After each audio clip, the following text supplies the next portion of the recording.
connecting from Galicia, which is one of the main agricultural regions of Spain. For me, the great or the big debate that we are having at the European level is how can we harmonize a single level at the European level. It's not an easy task. It's a great challenge to deliver a system where European citizens can read and interpret the nutritional values of the same product in the same way. And it's a challenge that we have to bring in all the stakeholders, from producers to customers, to try to develop a good system that, for me, doesn't have to educate citizens. What it has to do is to empower consumers to make good decisions. And this is where I think Nutriscore fails. I don't think that simplification does, I think that simplification does not necessarily imply better or more information to the consumer. What Emma said about not spending a lot of time in the supermarkets, I don't think that's legislator who has to tell people how much time they want to spend or not. And I don't think that simplification with just a few colors is a better way to empower them to make a good decision. I think it falls a little bit more into paternalism and telling them what they should eat and what not. The only thing here is I think that Nutriscore may be a good starting point to try to harmonize this, but at the same time, I follow something that the European Commission members has recently stated, that it's true we have to harmonize the system, and it is also true that if member states they rush towards defining one leveling model, is not a good decision if at the end of the day what we're trying to do is do one European modeling. Going back to Nutriscore, I think that the algorithm does not take into account a lot of factors that I think that important in many products, like positive properties of vegetable fats, or the level of processing of the foods that we are eating, for instance. Also, I think that this oversimplification, since consumers are told that a green product is healthy and another one is unhealthy, in my view, what it does is create a dangerous path also on supermarkets and how they show the products that they sell. I have recently been in Belgium, where I usually live most of the days of the year. And I see supermarkets that they push you to try to buy only those products who are an A in Nutriscore, while penalizing those that they are not using the system, like they are unhealthy. And I don't think that's the way forward. Also, I think that we have other issues that we need to put into account when we want to develop this labeling from the quantities, that I know there is a lot of scientific research behind how much quantity we have to use in terms of defining which product is good or bad. But I also believe that from a very consumer point of view, I will never think that drinking 100 milliliters of olive oil is the same as drinking 100 milliliters of a light soda. So those are the things that I think that they may mislead the consumer, and it affects the labeling or at least the labeling that Nutriscore is trying to push forward. Other things that we want to make into account is those products that they are mono ingredient, like olive oil that I just said, or Spanish ham, or honey, that they usually don't get very good colors in Nutriscore, or those products that they are only made up of 2 or 3 natural ingredients. We can take cheese, for instance, that basically is milk, rennet, and salt, or those products who are coming from a how do you say in English?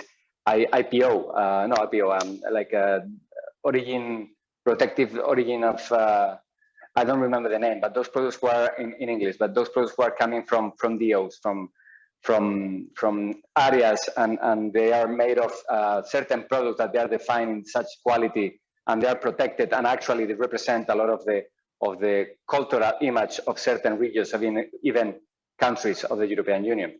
And to conclude, for me, it's definitely the moment that we have to push forward at the European level, the legislator, a front pack labeling. It is important that we empower consumers to make informed choices, but sometimes simplification does not necessarily mean that we're giving better or more information to the consumers.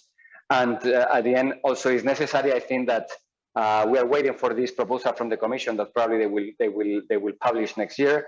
But if we haven't yet come up with a more with a better system that actually bring in all the stakeholders, because if you talk with the primary sector, with agriculture, for instance, none of them, they like this Nutri-Score leveling. I think that we have to try to make an effort to bring in more opinions and to try to make a better system, or at least to improve Nutri-Score as a system that we can use as a starting point, so we can actually deliver something that is not considered or is not appreciated by some as an attack to some of the products that they produce or the product that we consume. Thank you. Well, that's one of the things about the system. The question that you pose now to the audience on if it's the best system that we have, I would say is the least bad, maybe, which is another way of looking at it, and it doesn't include important things such as human behavior on how we make decisions, or what you just said, how it could impact to traditional products that they mean a lot to many regions and countries in the European Union. So for me, saying that is the least bad of the system we have doesn't provide me enough information or arguments to say that it has to be the one that we have to try to push forward at the European level in the front pack labeling legislation that we have to work on in the next year. So that's what I'm always saying. Nutri-Score could be a good starting point, okay, but it has a lot of flaws. It has a flaws. It doesn't take into account human behavior when it comes to consume, or when it comes to how we buy groceries. It can create a lot of misleading decisions to many consumers on the supermarkets. And we have seen that in many supermarkets already in the countries where Nutri-Score is already there. It's going to affect a lot to small producers or small agricultures. It's going to affect them a lot. It's going to affect a lot to those products who have geographical indications.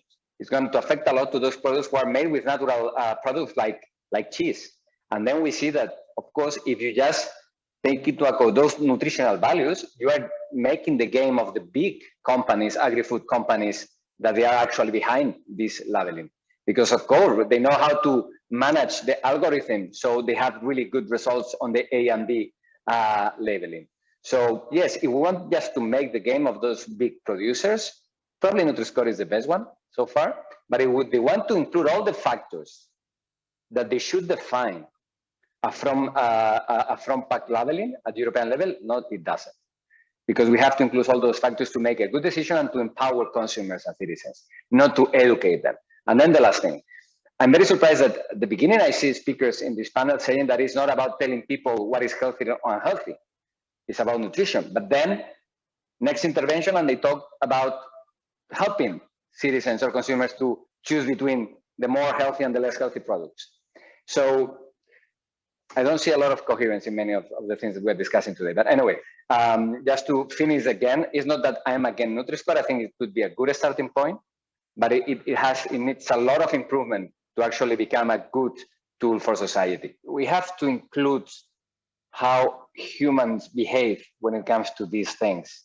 I mean, we cannot just put in out of the mental box how we behave, that these layers of colors, they affect you. And what Bruno was explaining, we are gonna compare, if it's the same level with the same colors, a soda with olive oil or even with something else, because it's impossible to differentiate that.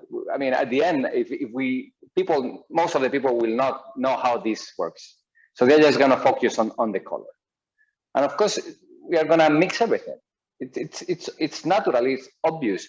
So I understand what you're saying about education, but I think education is about moderate the consumer. Because at the end, if you think in a only Nutri-Score world, it's a world without happiness when it comes to eating, how it is said.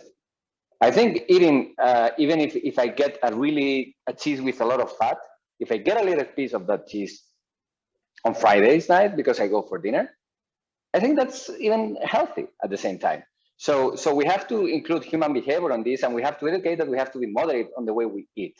But we cannot just simplify so much the leveling of every product that we are gonna be buying in a supermarket. It's very dangerous, I believe.